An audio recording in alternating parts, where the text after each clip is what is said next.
Welcome to Immigrate. Welcome to a space where you can be vulnerable, a space where you're not going to be judged, a space where you can be authentic. And my hope and desire is to inspire and motivate everyone that click onto this podcast. So, welcome to another episode of Immigrate.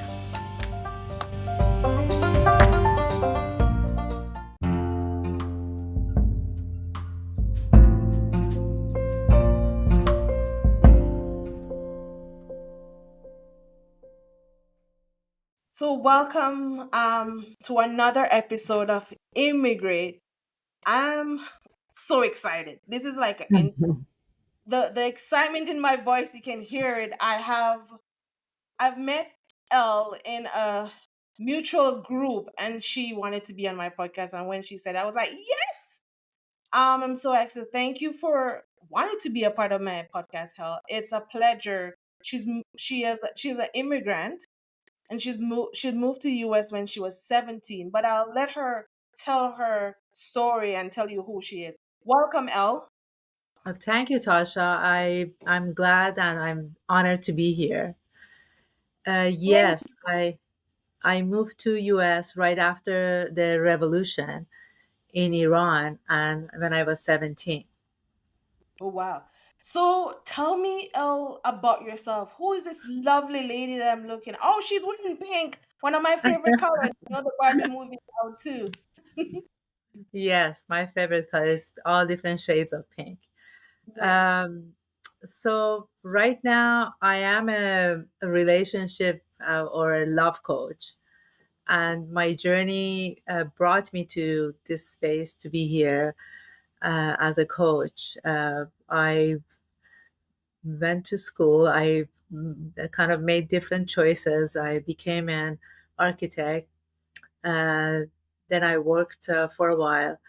Then I opened my own business when I was in my early 30s. Sold that one. Uh, then I started another one, and I sold that one in 2017. And after my 10-year relationship with my life partner, I realized that we're not on the same page. We don't want the same things. And so we had a conversation, and I took a class to understand what happened between me and him.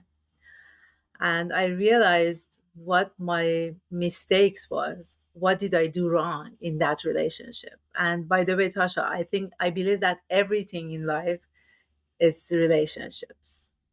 Even at work, at home, with your family, it's all about how you maintain and honor those relationships. Sweet. Um, so then I became a coach because I realized that there is uh, for myself, I didn't know what my needs are, how I'm going to express it to my partner or any other people in a nice and loving way. And I learned through going to my coaching program. I don't know if you heard of Conscious Uncoupling and Calling in the One. It's two different books, and I'm certified through those two books uh, as a coach for those. So that's what has been my journey till today.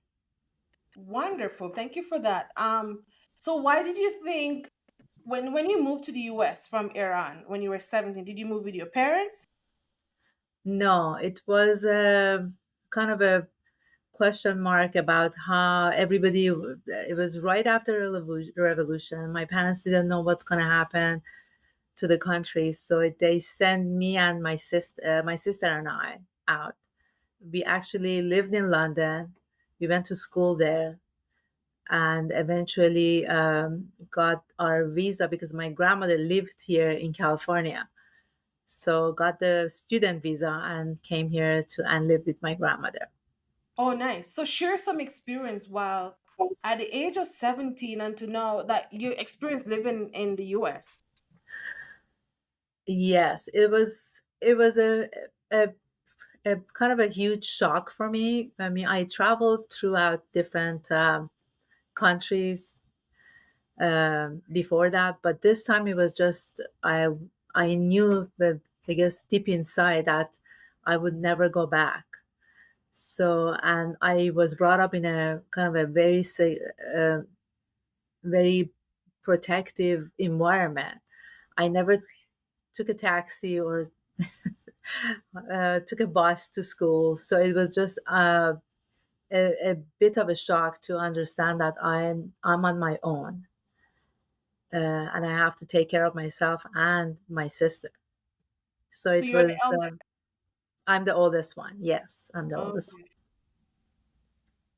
So it took me somewhat of a while for me to kind of understand what's going on and where I am and how I'm gonna, maneuver through this new space in my life. Wow. So what was the most complex challenge that you think you have overcome in your journey when you moved there when you were 17?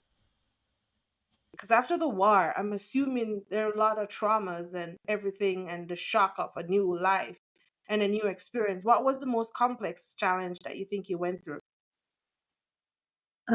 Just the challenge was to be kind of.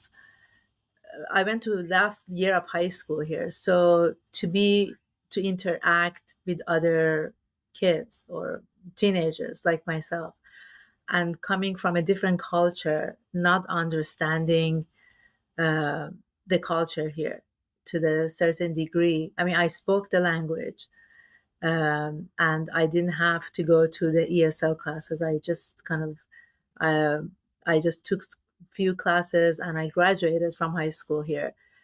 But it was the culture that was different.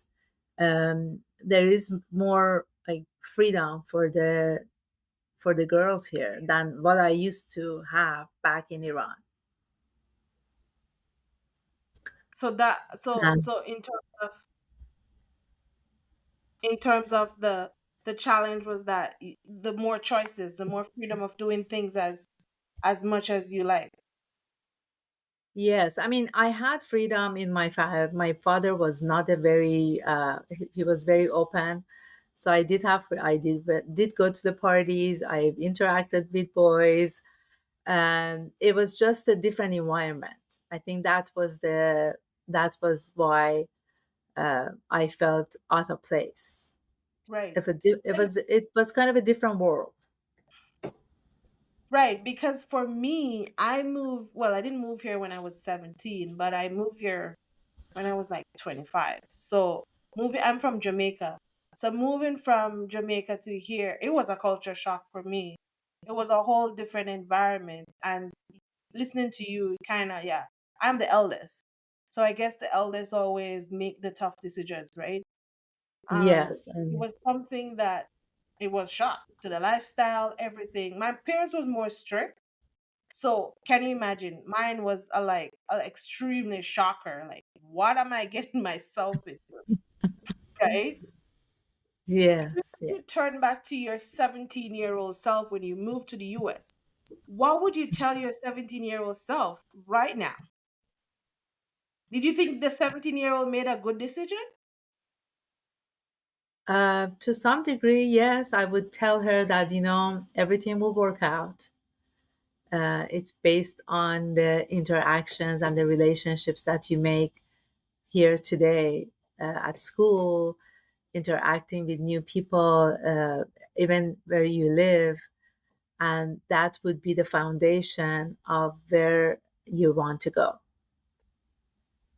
So, okay, yeah, thanks for that. I just want to thank you so much for being so vulnerable because it's not easy sometimes to share your story. Oh, thank And you. sharing it also, what I also ask is like, what encouragement would you leave with an immigrant who planning to leave their country and going to a foreign land? Because I'm in Canada and I've shared my story time and time and still have more to share. So what encouragement, I always ask, what encouragement would you leave to someone who's listening to you when I upload this episode? I would encourage them that they believe in themselves, because and kind of have a love for who you are at this moment, and open yourself up to go toward life step by step. And even if you don't understand the culture, or if you're not familiar with that, it will happen. It just be patient and everything will work out. Thank you. How has your spiritual journey impacted your journey there, living from there until now? Oh my God, it's just a huge way of being that I am today versus at that time. That was a confused 17-year-old who moved from a country that was uh, after a revolution. And today, um, yes, I do pray every day. I do my meditation every day, and I'm really would spiritually, I'm much closer to the way that I want to live my rest of my life, and how I can be of service. And being a coach, it's the number one on my list, to be able to help other people open their hearts, love themselves, and be in a loving relationships. Oh, wonderful. Is there anything else as we're wrapping up? Is there anything else you want to add to this conversation today? I just wanted to thank you, Tasha, to put this podcast together. It's very brave of you to open yourself up and bring people and share this. So whoever is listening, that they're immigrants, be positive about their journey wherever they're moving to. Thank you. I know I said we're wrapping up, but just leave 3 words with us. What would 3 words that could bless me and bless someone that's listening? As a coach, what are 3 words you always encourage people with? Love, love, love. That's it. It just be with other people, with yourself, with other people, with love. Thank you, Elle. I'm so happy because for sharing your story. You have touched my heart, and every time I do these interviews, I'm getting goose. I'm in sweater because it's cold here, but it's getting cold. But it is so beautiful to have someone like you with such experience, and to know that you know what the world still have someone like you, and Thank your story is beautiful, and I thank you for everything. Thank you for doing this interview. Where can people find you online? you. Yes. So I have my website is heart number two heartcoaching.org. So they can find me there. And if they like to send me a message, be happy to hear from them. Wonderful. So when I upload this, for sure I'll add it into my description, and I just want to thank you from the bottom of my heart, and thank you again to wanting to be a part of this podcast. Thank you. Thank you so much. Have a great day.